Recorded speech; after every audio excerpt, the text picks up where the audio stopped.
ว่าจำเป็นต้องไปฮอดญี่ปุ่นอยู่ต้นเพิ่ง3เล่มค้ำประเทศลาวเฮาก็มีคาเฟ่หนังสิวแบบคือญี่ปุ่นกันละเด้อถือว่าเป็นสาขาแรกและสาขาทำอิฐของประเทศลาวเฮาเลยก็ว่าได้เนาะมื้อนี้ที่เจียมฝาโมจะมารีวิวเกียวโตซิคาเฟ่ญี่ปุ่นถือว่าเป็นข่าวดีสำหรับคนที่อยู่ต้นเพิ่ง3เล่มค้ำเลยที่ตามหาคาเฟ่แบบนี้ตอนนี้แม่นเพิ่นเปิดให้บริการกันละเด้อแต่วันที่9เดือน3ที่ผ่านมานี่สำหรับใครที่มักไปเซี่ยงไฮ้ประเทศไทยและไปโตเกียวซิคาเฟ่หรือว่าเป็น FC ทั้งแบรนด์เพิ่นน่าจะฮู้ดีเนาะกำลังตีได้เลยรสชาติความแซ่บความประทับใจบรรยากาศของคาเฟ่พอเพิ่นซื้อแฟรนไชส์มาตั้งอยู่นี่ด้วยตรงเลยถือว่าเป็นบอนทำอิฐในประเทศลาวเฮาเลยเนาะที่มาตั้งอยู่บนนี้ก็เพื่ออยากให้เฮาได้กินอันแซ่บๆบ่จำเป็นต้องไปไกลบรรยากาศภายนอกก็โคตรตื่นตาตื่นใจเลยปานเฮาได้ลุดไปอยู่ญี่ปุ่นเลยเพราะว่าการตกแต่งออกแบบต่างๆก็คือญี่ปุ่นมีถนนหนทางมีฮอดไฟแดงพุ่นน่ะ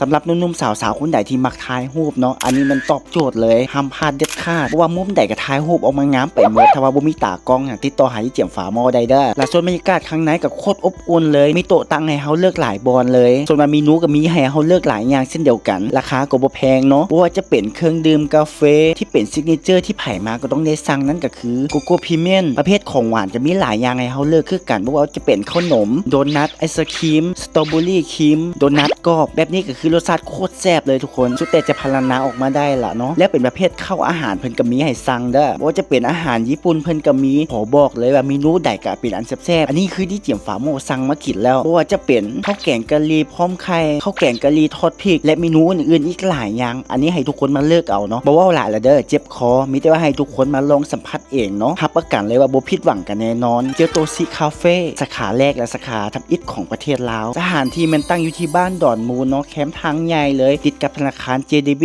ขี่รถมาทางประตูโขงมันจะอยู่ทางซ้ายมือทางไปกรุงเทพนั่นแหละดีที่เจียมฝาหม้อ